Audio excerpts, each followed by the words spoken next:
Your adventure begins. Well, you just arrived setting up the game and then reach your first gate. Congratulations! Only about 7% of groups of players survive this far. Let's pretend I made up that statistic on the spot for humoristic purposes. Yeah, so here we are.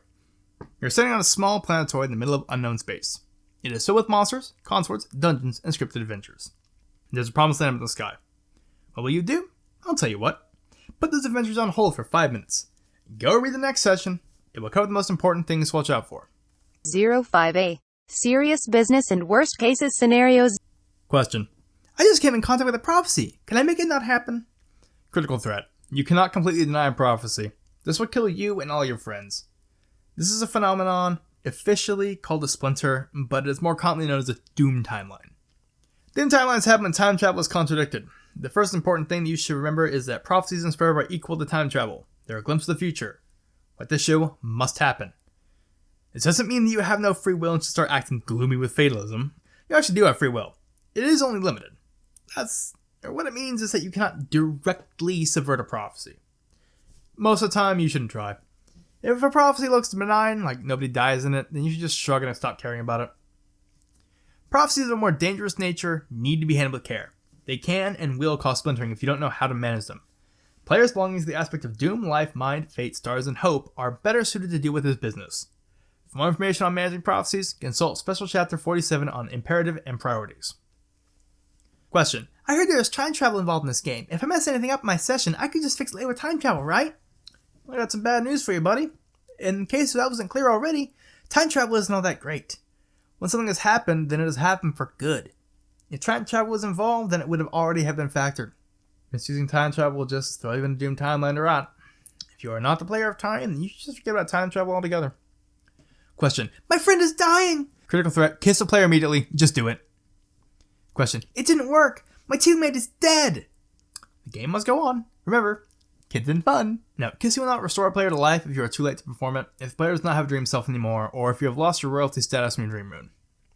Note, reviving a teammate does not revive his or her original body. It imbues his or her dream self as the permanent host.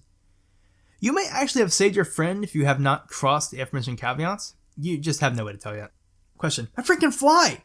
How do I get that? She won't tell me for some reason. He or she has probably been revived by a kiss. This imbues a dream self as a permanent life. Dream selves can fly and so can this body. If the person does not want to tell you what happened, it is because people generally do not want to talk about dying and getting corpse smooched. It is an awkward experience. The Sburb etiquette here is just to not ask about it. Question. I died! Critical threat. Upon receiving a killing blow, you will enter a circumstantial mode called the impending final death, which lasts until final death sets in. In short, you're kicked into your dream self and it's melting. You can still be saved. If you're kissed by a prince or princess, you will revive as your dream self. All players have this honor by default. Else, you can take matters in your hands.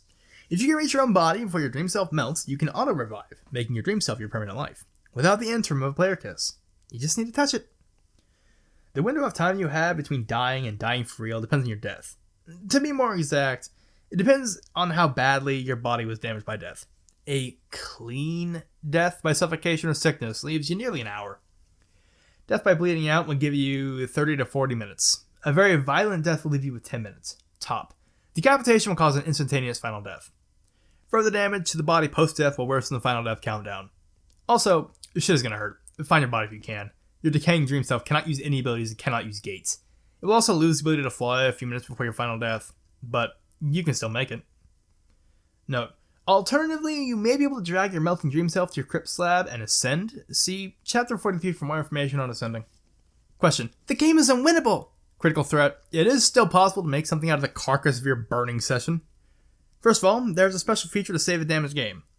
It is called a Denizen's Blessing, or Bargaining with the Beast. They come with a ridiculous price to pay, but if you have nothing to lose, you can always give it a shot. Else, you should look at Chapter 35 when scratching to learn how to reset the game. Question. I'm being contacted by people who claim to be players in another session. Critical threat. It is normally impossible to contact other Sburb players in your group of friends. Not in your first game, at least. Which can only involve first-time players. If somebody is contacting you from outside the session, then we are looking at high-level frog incestuous overlapping.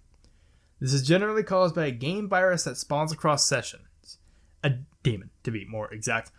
The most dangerous kinds even use time manipulation. Please see Chapter 45 on game viruses and time demons in particular. Question. What are these things whispering to Durst streamers? These creatures are called many things, a lot of them which sounds really stupid. Some people call them the Others, so let's roll with that. The Others are entities that come from outside the scope of the game. They've been made by part of the game, but they are not native to Sburb. Their role is to give prophetic whispers to Durst streamers. This is part of the game and perfectly normal. They are the counterweight to the sky and prophecy clouds of prospect dreamers. The Others can be seen like a nonchalant audience to a Sburb session.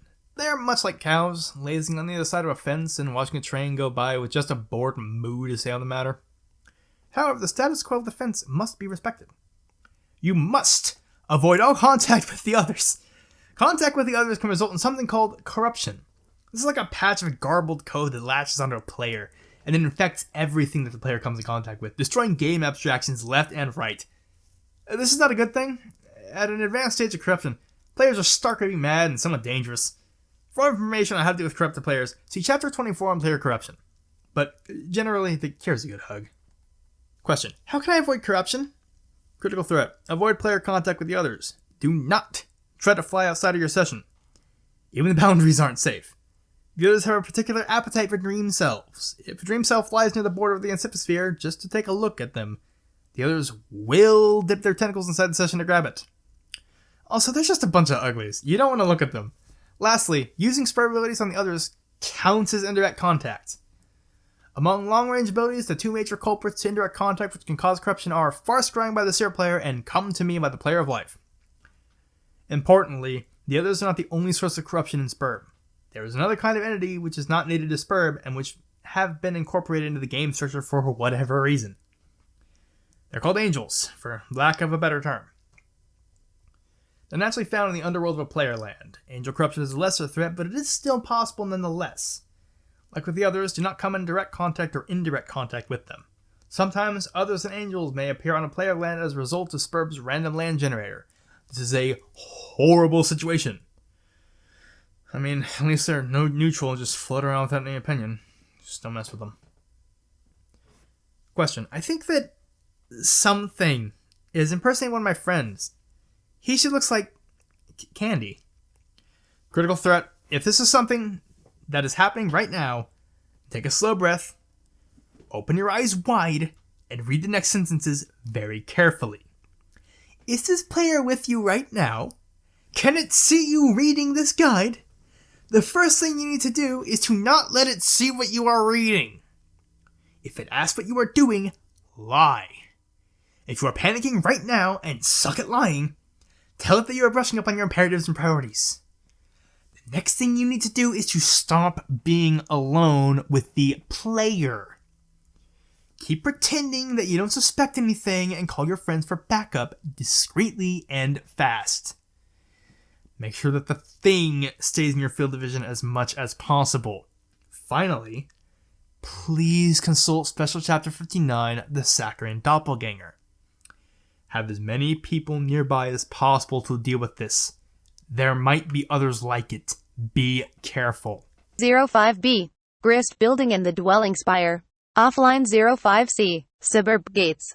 Question. So how about we go back to the fact that I took my first gate and I'm in the middle of nowhere. There's no gate back to my house. This isn't a bug, right? Normal. Some gates, such as the first one, are one way only. It will direct you to a zone in your land that is not far from your house. It's relatively safe and easy. You can explore around a bit, learn stuff like the name of your land and your full title from consorts. They're the small guys that are chilling around. The next chapter will answer your questions about early exploration. For now, just focus on going home. If you find any gate lying around, these are return nodes. They will take you back to your house. If you haven't found one after 59 minutes, consorts will direct you to the closest return node. Question. What about the other gates that were above my house? The gate system in Sburb is a convoluted business. Most importantly, these gates will lead to your friends' houses. Once you return from your early trip, your group of friends may want to build up to the second gate, so you may visit each other. Just to hang out. Exchange a few bro-fizz, trade some insults, make out with their corpses if they manage to get their asses killed already. The usual. Question. Is there any map of this gate system? I heartily recommend reading Cyclic Portalization's Gate Fac. It will cover the basic layout of the 7 gates. It will also cover the mechanics of world walking, backdooring, double gating, triple gating, and window breaking. However, I personally would not advocate the last two unless a player really knows what he's doing. I believe that, in general, triple gating isn't worth the trouble and window breaking is just plain nuts. Question. I found a gate that's all crazy and flickering. Critical threat, this is a broken gate. They have a, roughly 0.8% chance of spawning on your land. These gates can murderize you. Okay, to be more exact, they randomly teleport you somewhere in the insifosphere. You are likely to end up in the middle of medium space. Worse, you may get teleported inside a solid. This, kind of kills you. And needless to say, don't take these gates. Interestingly, these gates are so glitched that they aren't indestructible like other gates. If you find any broken gates in your land, you are well advised to destroy it immediately with a ranged kind of stratus. No, working gates are normally indestructible, but can still be destroyed by the interference of a corrupted player. Like pretty much everything else in Sburb. Question. What about the last or the 7th gate? Can I take it and skip to a really cool area at the end of the game? Critical threat. Don't take it unless you want to die. This has to do with the denizen. It'll be covered in the next section.